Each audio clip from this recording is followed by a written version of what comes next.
Why was the cow terribly bad at playing the piano?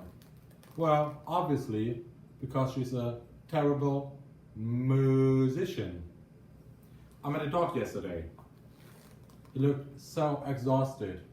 I asked him, "Dog, why do you look so exhausted?" And he told me he had a rough day. Get it?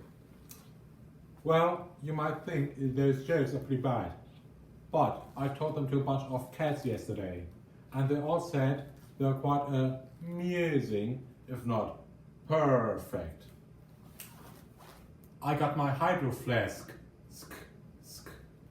I got my scrunchies. Clock, clock. Got my Birkenstocks. Yes, I am a visco girl. Well, you're right, pretty silly. But let's get serious from here. So today we want to talk about the stylistic device of onomatopoeia. What sounds like the battle cry of some Native Americans actually refers to one of the best stylistic devices, at least in my opinion. Every time we have the imitation of noise or sound in written or spoken language, we refer to it as onomatopoeia. So, the dog had a rough day, the imitation of the barking sound of a dog. The cow was a musician, the imitation of the typical sound of a cow, a moo.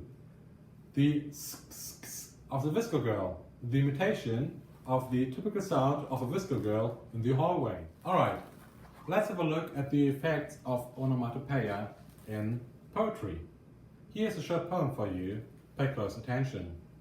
It goes: fireworks, bright streaks whiz through the air, thunk, whoosh, brightly colored explosions, sizzle and pop, pop, pop.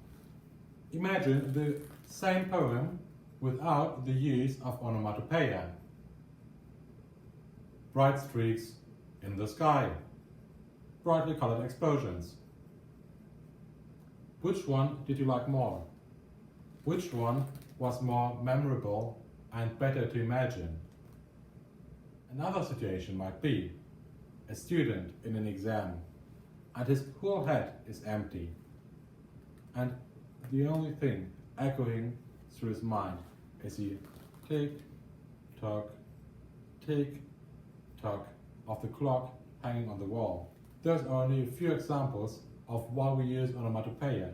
It helps us to make situations more intense, to build suspension, to make them more memorable, imaginable, and way better as a whole.